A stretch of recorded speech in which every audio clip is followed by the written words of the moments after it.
Hey Facebook gang, it's Bob bringing you Positive Vibe session number 122. It's been about 6 months since my last real true Positive Vibe post. I've done a lot of guitar vids since that time, but just took a little bit of a break, and it seems like now might be the time that y'all could use a positive shot in the arm. Get it? Shot in the arm, flu season.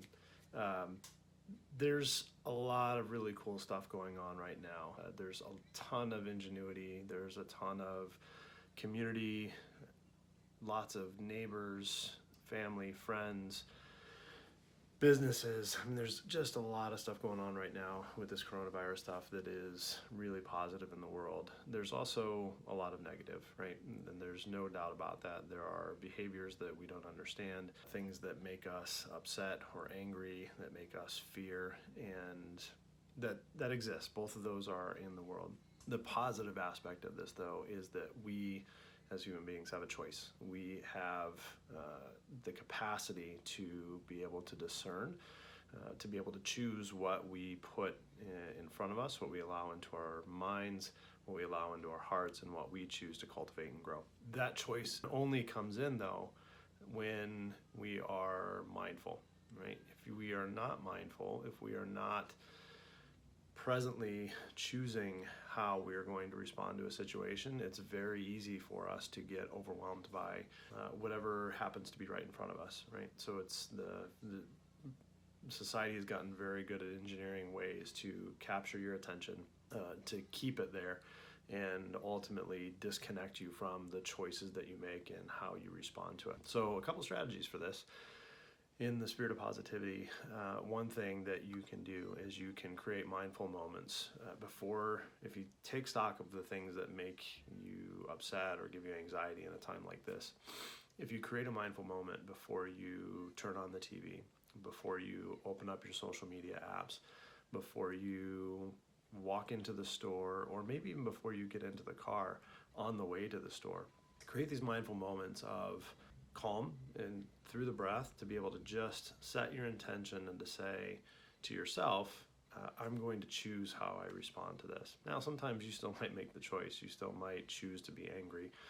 You might choose to be upset or fearful. But when you give yourself that moment, when you prepare, when you put on the sense that you have some control in this in terms of how you respond, you can't control what everybody else does. You can't control what's on the shelf or what's not, but what you can do is you can control your response. You can control how you act and how you behave and the example that you set for others. That mindful moment might be, I'm going to turn on the TV and I'm going to watch the news because I want information, but I can choose to disregard things that are rhetoric or fear or whatever you might feel. I'm not going to take any sides in this, but it's the sense that you can look only for the information, and when you're prepared for that, it's much easier to do than just letting it take you down the current of wherever it may be going.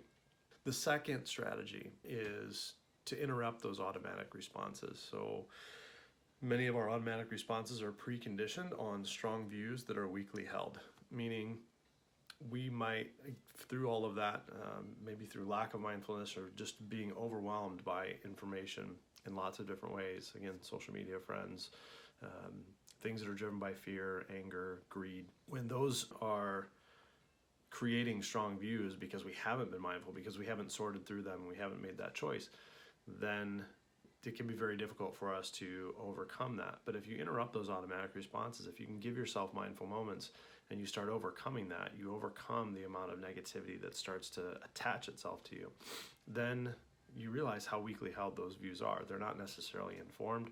It's actually really easy to sort through those and disregard them as, or recognize them as maybe it's fake news or maybe it's somebody that isn't educated spouting off. And you recognize, leading to the third point, recognizing that suffering is a universal condition for all living beings, but particularly for humans. Suffering is something that we all experience, and we all experience it based in the same roots. And this is my tradition speaking, but again, greed, fear, anger, aversion, these are all things that ultimately drive these automatic responses. They drive us to self-preserve. They drive us to do things that are very egocentric.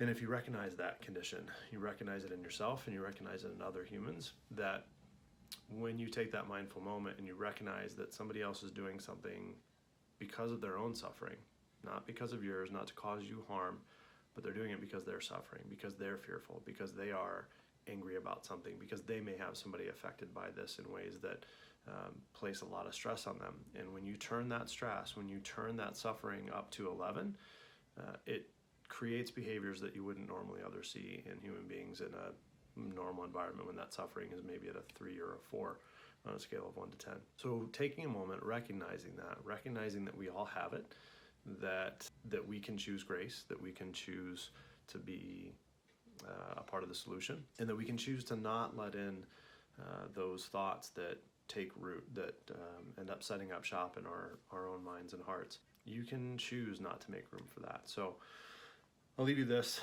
Anger is like drinking poison and expecting the other person to die. It's not easy sometimes, but it is incumbent upon us to keep our own minds healthy, our own hearts healthy, so that we can then also take care of those around us. I hope that all of you are doing well. I hope that you love and teach each other every single day.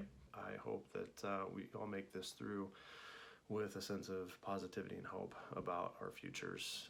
I know that I do. I know that it's tough out there, but I hope that you guys are all teaching and inspiring each other every day and taking advantage of this opportunity to disconnect from the things that maybe weren't beneficial to us and focus on the things that are essential. We'll talk to you all for the next Positive Vibe Sesh whenever it happens. Cheers.